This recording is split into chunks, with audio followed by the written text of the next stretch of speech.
Welcome in, ladies and gentlemen. Appreciate your patience this week as I have come to you now with the good news of obviously sharing with all my dog fans out there, but college football fans alike. We have a new SEC championship crown and champions crowned, and they are the Georgia Bulldogs. I'm going to tell you right now, before I even start the breakdown, I just wanted to give you a small monologue here of my thoughts on the whole year. You know, Georgia is always going to be under just a tighter microcosm of being watched because of our success as of late. I don't know why we don't get the same unbiased that, like, say, Bama fans get and what we've seen in Bama's decade of dominance that they've done over the past, like I said, plus 10 years. Now, all of a sudden, we're beginning to show that. And it's like almost in essence, it's kind of the reversal of that. Everybody seems to be against us, trying to figure out a way to dethrone us. And if it's not from the football teams on the field on Saturdays, it's even in the administration. Now, you can tell Greg Sankey was very sour, not only giving Texas realistically one of the easier schedules on the slate for them to go through, being a good football team and coming off a college football playoff kick from last year. Sark has brought this team back, a very good Texas team, and went through a very weak schedule. Honestly, the only teams to me that they played that had a pulse was us and Mississippi. Texas A&M, and those two, and Vanderbilt realistically as well on there, because they were just that team that could have really upset anybody during the course of the year after what they did to Alabama. That put them on the radar. But the teams that they played that had a pulse, I mean, one of those two teams beat them and now beat them a second time in the SEC championship. Did Texas have opportunities to win? They sure did. Did Georgia have opportunities to win? They sure did. It was a hard fought battle with inconsistent offense. And unfortunately, for Texas, it just came out in the long run when we needed to execute. We did. They didn't. And that's the difference of being a champion versus being a contender. And that's something you learn and grow from, just like we did as we started entering into our tenure, playing the Alabamas of the past and going in and trying to see what we could do in those games and getting screwed on calls that I hear Texas saying, well, we got screwed on these calls. I mean, God almighty, if I wasn't in that shadow for a long time, it eventually gets to the point, screw the refs. The refs don't dictate the winning of the game. You go out and you out execute the other team, and you don't leave it in the ref's hands. Did we get some bogus calls too? We sure did. But I've learned over time that you're going to get those calls. You've got to overcome them. And as a coach, I know that's what he's telling them. Expect to get held, expect pass interference, expect a good play to be called back for holding. You've got to overcome the mental things that happen in a football game. And when it comes down to it, you've got to dictate, obviously, the outcome of the ball game and out execute the other football team. I think Gunnar Stockton coming in completely set a different vibe for both the offense and the defense. And even though I know he was limited in his play calling, I still really think there were some good attributes that he shows, because obviously with his legs, he creates, I don't want to say a +1 concept just yet, because realistically, I don't think we necessarily have a whole arsenal of offensive plays with him running a lot of concepts where he's reading jet action and pulling quarterback counter or quarterback power. I'm sure that's hopefully something we're going to look at install, and probably has been installed and tweaked just for like a small package for him if he did have to come in. I think we saw a little bit of it once we had to put him in, once Carson substantiated we knew that he wasn't coming back in. And so we got to see just a small little bit of that. But what's nice is we get to prepare for our, whoever the winner is coming out of that lower bracket. And what's nice is nobody really has any film on us offensively now. I think it's almost like 2 seasons. We watched a 12-game season take place, then the SEC championship, and it's like we're going into a new season of 3 games, and nobody has really any film on us offensively, because I think the sky's the limit of what we do now with him at quarterback. Now, I'm not going to say he's going to come out and be the transcending, cure-all for what our problems have been and what our woes have been, but you witnessed it just like I did. I saw them change their whole dynamic when he was on the field. I don't know why. I don't know if it's just because, hey, we're trying to get around him and rally around him, like I know good teammates should when you're put into that situation and sort of thrust in that situation. But I think there's a belief system that's a little bit different. And they're never going to admit that on tape, or they're never going to say that out loud. But you could tell by the way the players carried themselves once Gunnar came in the game that there was a difference in how they felt towards their success and how they were playing. Okay, because it's completely tale of 2 different halves of the first half to the second half. And honestly, to tell you the truth, I think with him having to be put into the game, it changes the mentality. You look at us, we are the epitome of backup quarterbacks coming in and causing our demise. When, I don't even have to mention the Alabama games, but look at Ole Miss this year even. Jackson Dart gets hurt on the first series.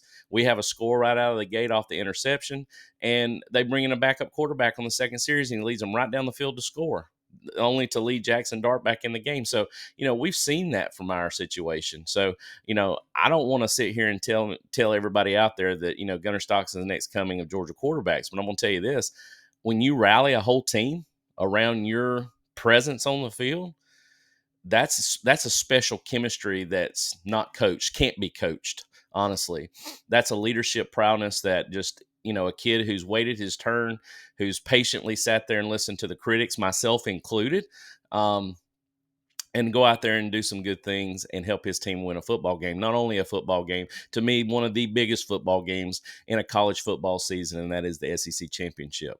I have to agree with Josh Brooks on his deal that he did the other day on Twitter, that to me, winning the SEC championship is almost as a rarity, or even more of a rarity, than winning the national championship. And I'm certainly glad that we've got that under our resume, because this year of all years, having the strength of schedule being as tough as it was, going through all the demise of the college football playoff committee because of one loss on the road, playing some of the hardest teams on the road, and then turn around and figure out a way to win the ball games when we needed to win them, finish 10-2, go into the SEC championship, play our guts out, and gut that win out. It just goes to show you how special this team is and how special this program is. And Coach Kirby Smart, to me, I know, Coach Lee out at Vanderbilt, did a great job this year. He caused a lot of headaches to a lot of teams. But I'm going to tell you what, if this was not the best Coach Kirby Smart year, I don't know what is. And I'm talking about a man who's led us to 2 national championships, and really possibly almost a 3rd championship in his 2nd year. But I think this was probably the guttiest, is that a word? Is the gut, just taking his team that really had some inconsistencies, seemed asymmetric at times, and found out ways to win ball games and gutted it out, and, made us as Georgia fans and made his team what it is as the SEC champion. So just hats off to you, Coach Smart. Hats off to the program. And I'm ready to get in and talk about some tape here, because I've got a lot of things I'm going to break down. Today is a little different. I'm going to go both sides of the ball. I'm not going to do it offensive and defensive. I've had a little issue this week. My wife's been sick, and I've been taking on some extra parenting duty this week, so it's just cost me some time of getting in here. But my wife is feeling better. For those of you who have asked, I appreciate that.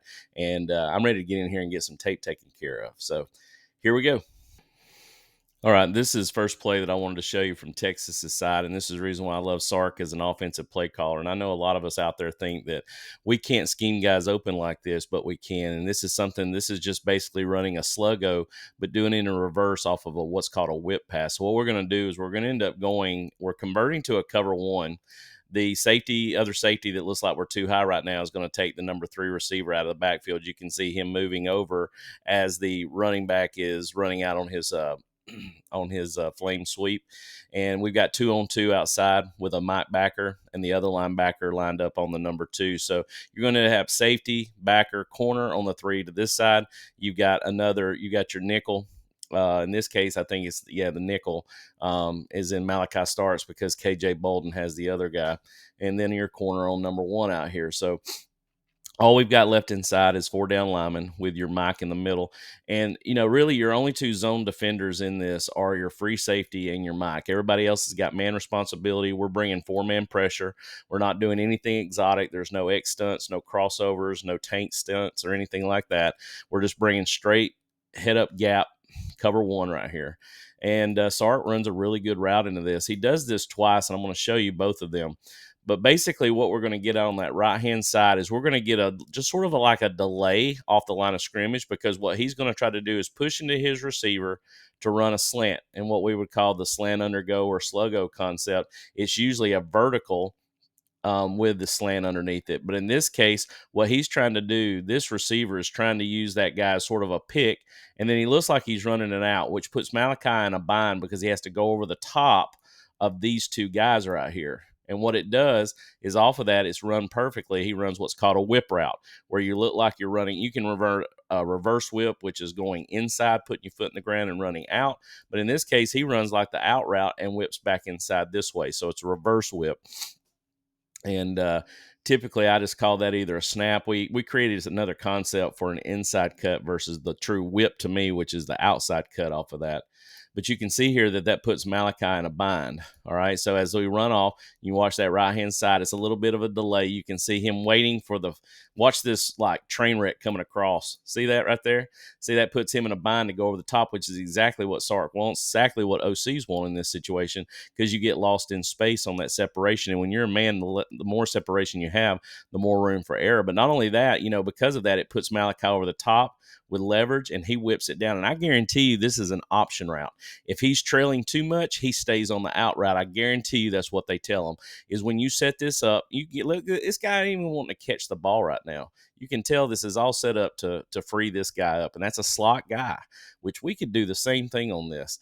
But anyhow, if he's outside, what they do is they put your foot in the ground, whip back inside. Now, C.J. Allen is in the middle of the field, and this is something I know he's probably thinking he's got hats on to make sure he doesn't run because everybody else is occupied. We're bringing 4-man pressure to 5 guys blocking, so we're not getting any pressure on this particular play. But C.J.'s got to get his head on a swivel. Every time he looks, I like his adjustment. His eye discipline is good to move to the quarterback side here, but he needs to get his head on a swivel so he can see where this path's coming from. If he pops his hat one time and sees this guy's cutting back inside, he may gain a little depth, and this is something where we get a pick by a Mike linebacker. I'm not blaming CJ. I'm just saying he needs to help himself in zone coverage in this case scenario, because if he's got more depth and he's sitting right here instead of where he's at, see, he's working backwards. What you always want to try to do is, if you're a zone defender, is be able to be at least at level to where all your receivers are at, and then work downhill so that you can cut in front of that to make the pick. But because he doesn't have as much depth in zone right here. And honestly, Quinn is not someone who really wants to run the football anyway. I really wish he would have gotten his head on a swivel. You can see Malachi's beat here on the inverse on the snap route, and he catches the ball. And now all of us are in transition to go tackle the ball carrier. And this is something that we've got to get, pretty good at, is tackling it in space. Kids just don't wear the same amount of equipment they did back when we do. Their knees are uncovered. Their pads that they wear on their thighs and their knees are so small now, and their shoulder pads are small. And, that's the reason why I don't see a lot of people tackling. This is very high tackling right here. All right. And you just don't see it, because to me, I was in basically a shock absorber, man. I could hit and go to the ground all day long because it didn't hurt when you hit the ground. But these guys don't want to go to the ground because you're scraping up your knees, scraping up your elbows because you got so much skin exposed. I think that's the reason why missing tackles nowadays is more common than it was back then, because you could go to the ground so much easier. And I see this wrap up right here. That really bugs me, but we still make the tackle. Okay, I see this being a nice install for something we could do with Gunner as well, because to me, the risk reward from this is pretty good. And I wanted to go ahead and show you the concept, just so you know and understand, because of the way that the sky cam hits, there is one extra receiver out wide, which a corner is on, because we're in deuces left. When I call deuces left, I mean you have 2 receivers to the left, twins to the left, and on the backside you have a tight end and another wide receiver. So on this side, it looks like it's pro, what I call a pro set, those pro days where you had a tight end with a Z out wide. So in this case, because you're in one back in gun, deuces left, and what we're going to run here is razor action, all right? And then we're going to run the tight end delay off of this. Now, everybody really is an option here. We're just trying to push off on all 3 levels. But obviously this receiver to this side, I don't really know why he pushes inside, because that pulls your free safety to the tight end side. I would stay as wide as I can to widen my corner, because we're going to get a cover 3 look right here. So you've got this guy that's in deep third. You got deep third, deep third. This guy's rolling downhill. He's a flat force defender on this side, flat force defender on this side, middle hook curl, middle hook curl. Jurasic's got to pay attention, though, that if he's coming downhill in cover 3, all right, then you want to replace right where he leaves from and get right down that hash line, so that you separate yourself from the free safety and from the corner who's running with this guy, okay? If it's too high where they should be here, then I don't mind the inside release and trying to split and catch it right on the SEC logo, which is where he catches it here. But this is just something he's got to get better at off of this. But, we have learned and we have shown on film that we will pitch this right here.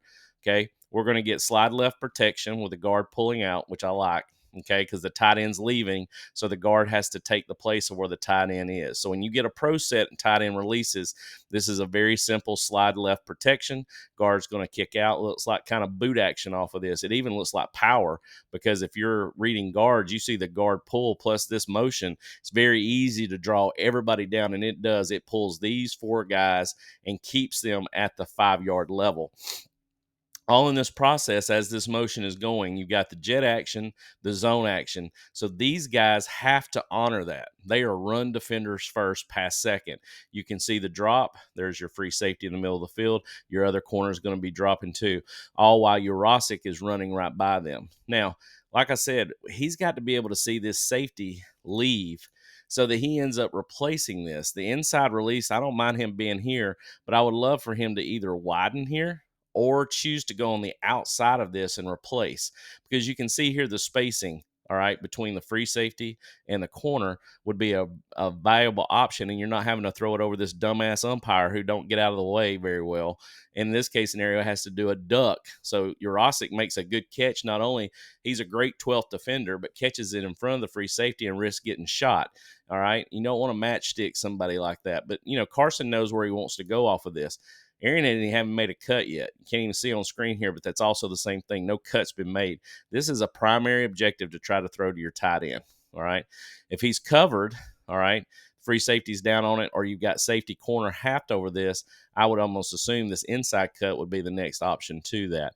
But he throws it to Jurasic. But you see what I'm saying? If he's right here versus right here, where this throw can be made, and it's in an alleyway, and it's even a better alleyway right here for that, and you're not having to throw over this dumbass umpire to catch the football. But a good play nonetheless, and something we can put into our gameplay.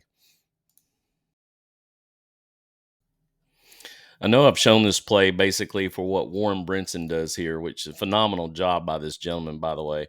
But I want you to show, and I want to show you for the first time, that we probably defended power better than I've ever seen it defended by us, because we're playing in space with a mic and wheel that's not being brought on a blitz, and you can actually watch it from what the pre-snap looks like on the dry erase board to how it's run here in this situation.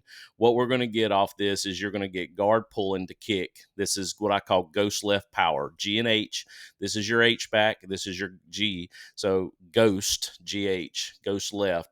A lot of people call this counter Trey, just using H back instead of the tackle. But to me, this is old school power, where your guard becomes your fullback.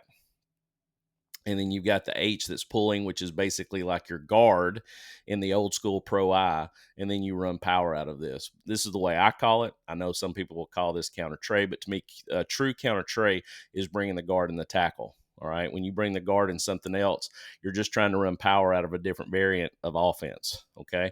Now, the H is supposed to be wrapping for the play side backer. So what I tell you in this is that if you get a down block, all right, this guy's got to squeeze the down, and he has got to flathead the guard, which Shamlis has done a phenomenal job of this going on 2 years now. If there's somebody who knows how to blow up a guard pull with teams that run gap scheme, all right, he does a hell of a job of that.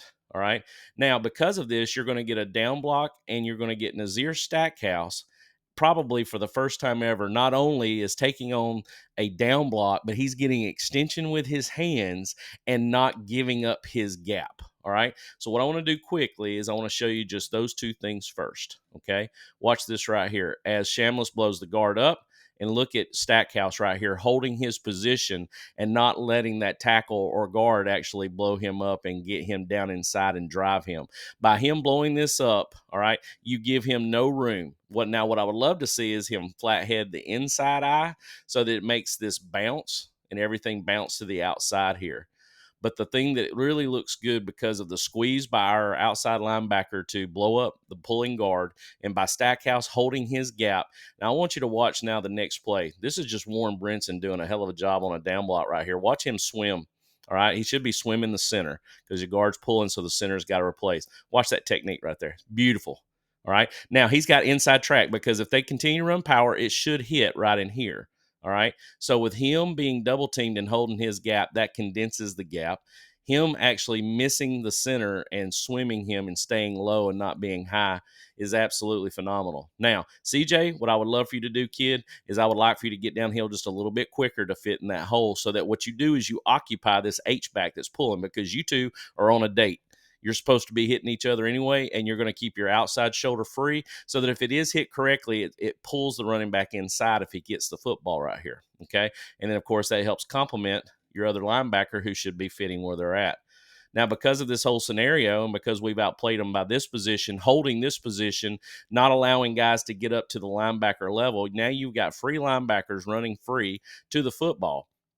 So there's your H fit. Now you've made the running back bubble because of the flat head by the guard on the outside linebacker. He's beat his center. Look at Nazir still holding up his position. This running back has nowhere to go. Absolutely beautiful football right here, defending a gap scheme power. And, the only thing that I wish I'd see a little bit better is maybe CJ blowing this shit up right here, making him not like that block. And then we're getting off that tackle that's trying to down block to Jalon. He fit correctly on that fit right there. So I'm really just from a defensive guy's mindset, when I watch this, it just makes me feel good that our fits are really good right here. So you can see the swim taking on the double team, getting extension, flathead in the guard, and making him not like himself right now. Mykel holding his ground on the down blocks that are coming back against him. All he can be there for is for what I call CCR, cutback counter reverse. He fits off the down. He fits over the double team to it.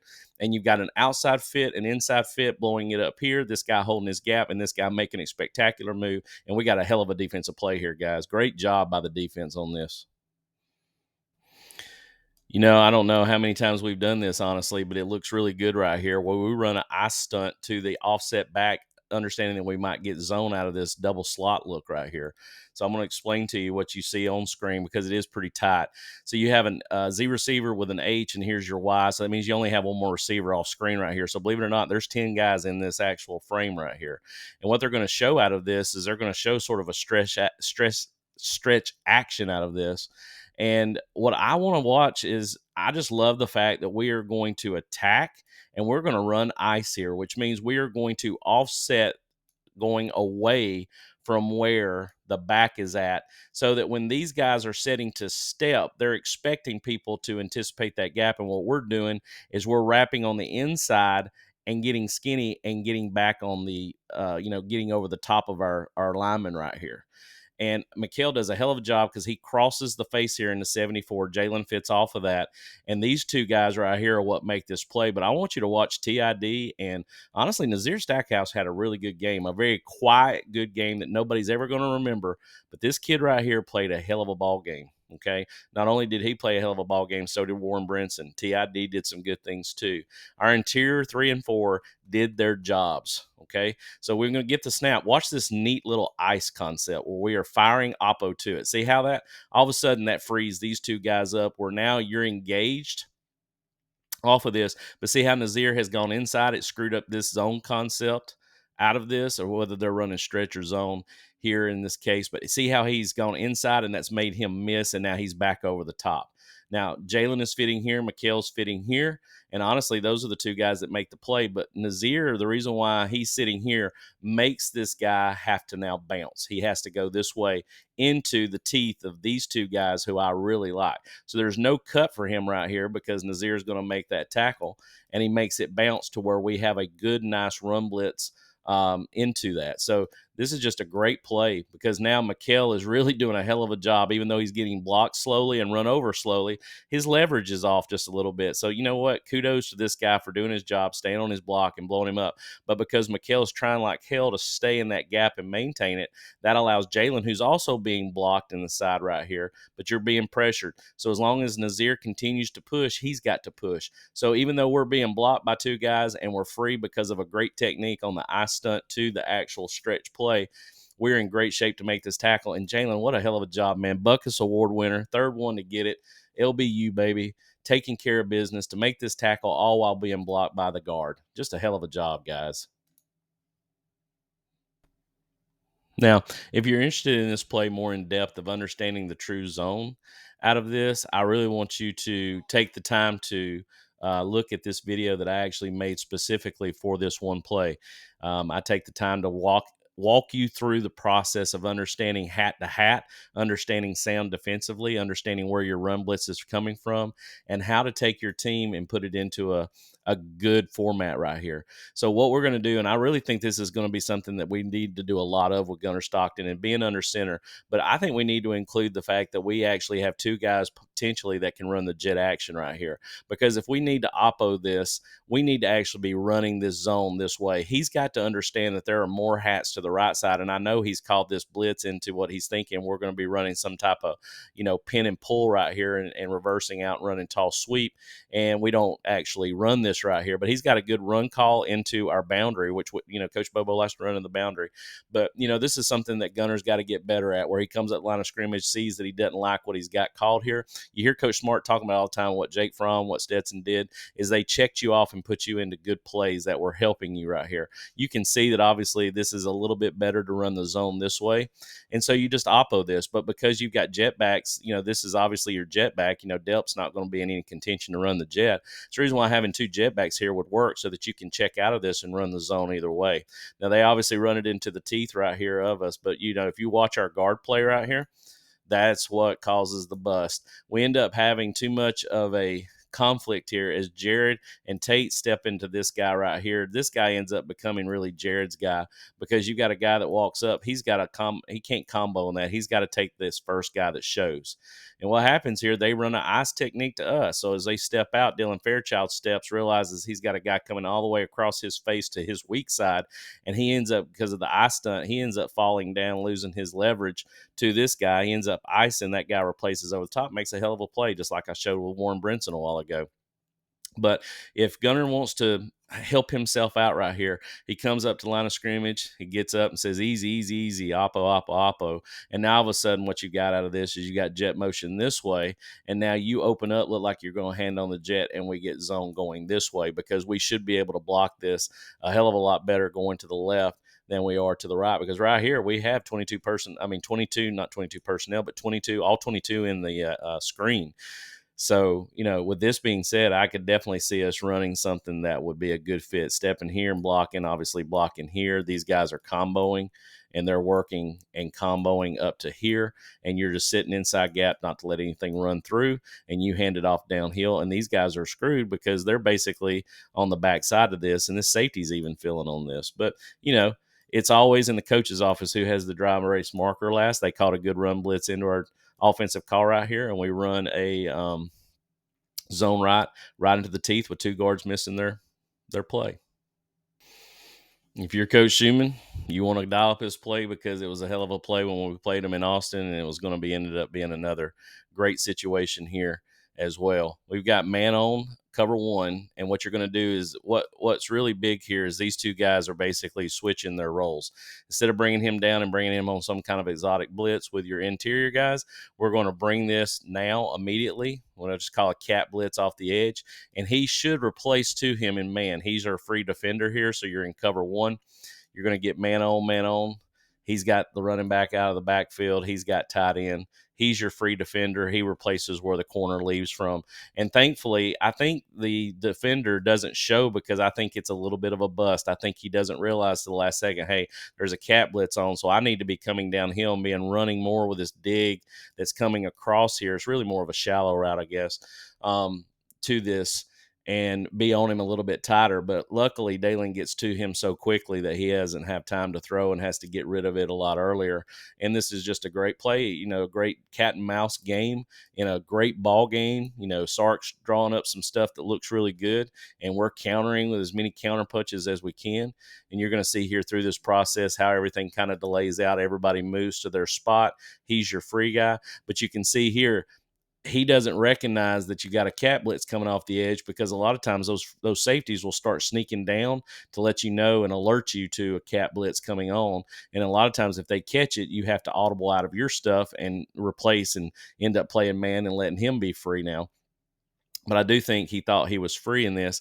I would love to see him get downhill a little bit more. You see him coming down off of this because he's the free guy reading the crosser coming across, and everybody is picked up here. But because we bring this cat blitz early, it would have been nice to see him take another shot right here. But he feels it.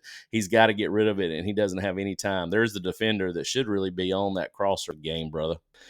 Man, I'm telling you, this is a great cat and mouse game. So for what good plays we call defensively, Sark comes back and really works us on this play right here. And I'm just going to show you. I mean, you got a young kid out here, phenomenal athlete in KJ Bolden. I've been so excited to see him grow up this year. He's going to be hell to pay as we continue to work with him and grow him in our system, and definitely working his way to become a number one, not a number one, but at least a day one draft pick for another safety out of the University of Georgia.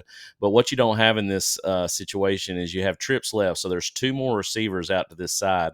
And what they're showing on this is like leopard screen, like fast screen without the lineman moving right here. So everything's going to look like we're kind of watching this action come across. So it really becomes like an RPO. And what they're doing is they're reading this guy right here to see what he does. And I know they're not running any kind of match or quicks covers because KJ's eyes are in the backfield, not to the number two receiver. Typically the number two receiver helps you understand match. So what I feel like we've got here is we've got to cover one look. You got man, you got these two out here that are in man, and he's going to come downhill. He's really on gunner right now because this backer should be watching this back. So his eyes are here, and typically if you're a man and your guy blocks, you're free now like a zone defender or extra linebacker in the box. So what KJ's got to be aware of as he's watching downhill and he sees this look is that his eyes are on a swivel and be able to see this. Now, I don't blame him, and don't really say that this is just a bad, poor technique concept. This is just growth and learning because you're green and playing your first year of college football and you're having to learn trial by fire. So if he comes downhill and he sees this, because we look like we're running some type of power action right here, which should hold the backers, just like we did when we threw the ball to Urasic a while ago. He comes downhill with his head on a swivel. He's got to be able to feel, because right now they're showing fast screen out here. They're blocking it like fast screen. I wish I could show you the receivers off the screen here, but the one on the inside is just trying to block. Now, this is where Dan Jackson obviously has to get better at in open space. This is not his forte, but that's the reason why you see KJ not seeing the slant behind it, why you see Stark so far off the ball, because he basically, shucked him because he was block, and he pulls and shucks him off, and there's that separation that occurs from that. Now Dan Jackson's got to make a tackle in open field, and that is just not his best, you know, forte, as far as his experience and what he does.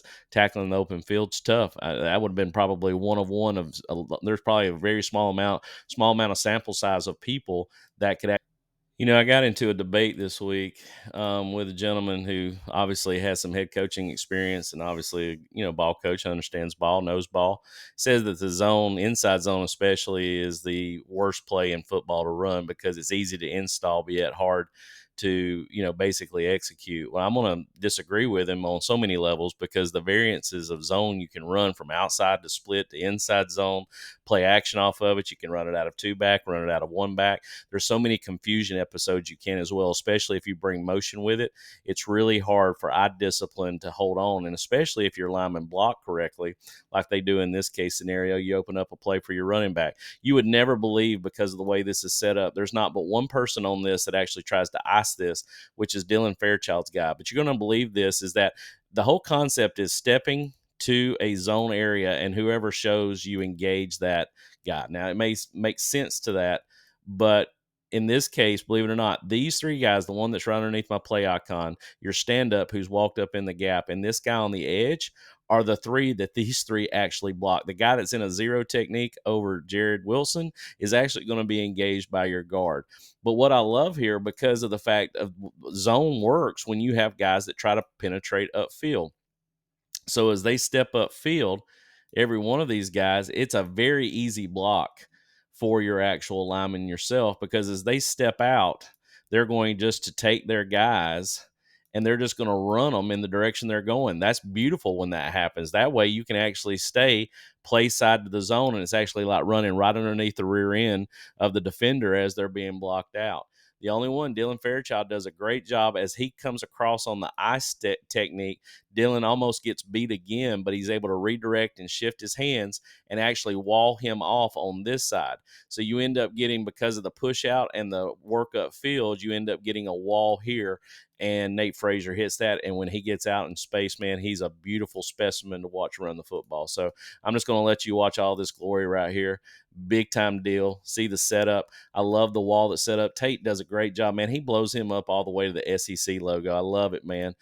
All team SEC team this year. Congratulations, Tate Rowledge, a native of the Rome, Georgia area. Our Murchie High School ended up going to Darlington High School in Rome, and just a great attribute to our program. Congratulations to Tate on his all SEC honor. I wish I had the tight copy of this from behind, but they didn't do the sky cam for me, so I'm having to do it from a side copy here or a wide copy. But I wanted to show you this duo play, and this is the one that Nate actually fumbles and recovers, man. But I'm going to tell you what, if you watch the guard center guard combo right here, there's a reason why that Nate has a hole to run through. This is true duo where you're on an island with your tackles. It's nice to see that as we step down inside and we work these angles from the inside, taking care of all of our inside gaps, all right? And then these three work these two up to this guy, all right? So what I love here is that you're going to see Jared step here. You're going to see your guard step here. You're going to see your guard step here. And you're going to just get a phenomenal, massive move where you actually take the guys and they actually look bowed like this. The line of scrimmage gets moved in the other direction. Okay, so as the ball is handed off, there's only really one that allows a little bit of penetration. That's Delp allowing his guy on the inside shelf right here. But, man, these double teams reaching up to our play side guy here, number 90, I want you to watch as it develops. Look at the difference right here on this play, okay? I'm going to change something real quick because I think I've got some audio in this that I don't want. All right, and but anyhow, you can see how these three guys right here have created this bubble. You know, Frazier all day long sees that hole. But Truss, obviously, and Delp allowing inside leverage. They do a good job of getting back over the top to the best of their ability. But when you have a back that's made up his mind and hit the hole, it doesn't matter. These two guys don't even matter. That they have created a little bit of stress on your lineman across, because now you have the ability to outrun that and doing a good enough job to stay just hands-on enough to where you resist them to not be able to get to the football. But look at that guard, center. Look how they've moved those three dudes right there. That's what makes it so good. And Monroe Freeling on an island by himself, he's a freaking one. All right, this is what allows Gunner basically to be able to take this situation and use for his benefit as he goes forward. I know this is a play that he wants back. You're in lucky type bunch, and you're going to send rip motion, and you're going to bingo it back. And what you're doing right here is just setting this up. This is very similar to the situation that Sark did on us earlier in the game. And honestly, I wish we had some kind of option choice out of this, because this has to be on the route runner as much as it is the quarterback watching what's happening. So obviously you're going to push your inside guy and remove him for an inside release. This guy is nothing but a decoy. He's really ready to just try to get into the way to look like he's trying to set up a route and actually take that route and go outside with it. So the defender that has Delp, all right, who comes back over the top of this and who gets Delp on this, is Delp is hitting straight on the arrow route. And what I would love to see is that he has the option to see what this defender does. If this defender is way outside, is instead of running the arrow, he runs the slant back inside on that, because he's way over the top anticipating the outcut to it.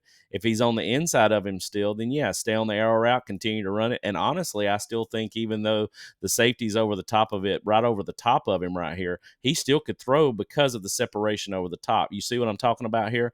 That if Delp understands that he has a choice option, which I don't think he does, because this is just a straight arrow, it's his design, read, and run, that he could actually see that this guy's running hard to get over the top of basically just a moving pick as he's trying to, because, you know, man on man, defense is allowed to put hands on.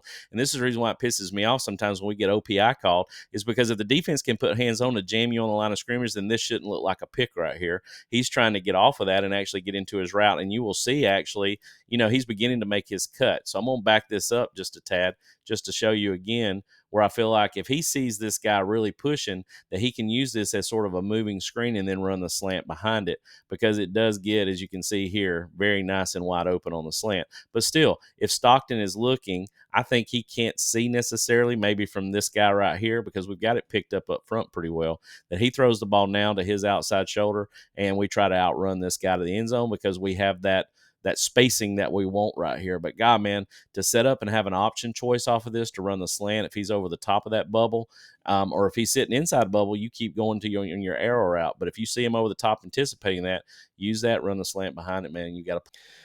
I was so excited on this series. This was right after we had gone ahead with a little time left, and we'd had two very good run defense stops. And then, of course, this right here, I talked about our third down efficiency and being able to get off the field. And, in this case scenario, it works out well for us because we go in a two-man situation right here.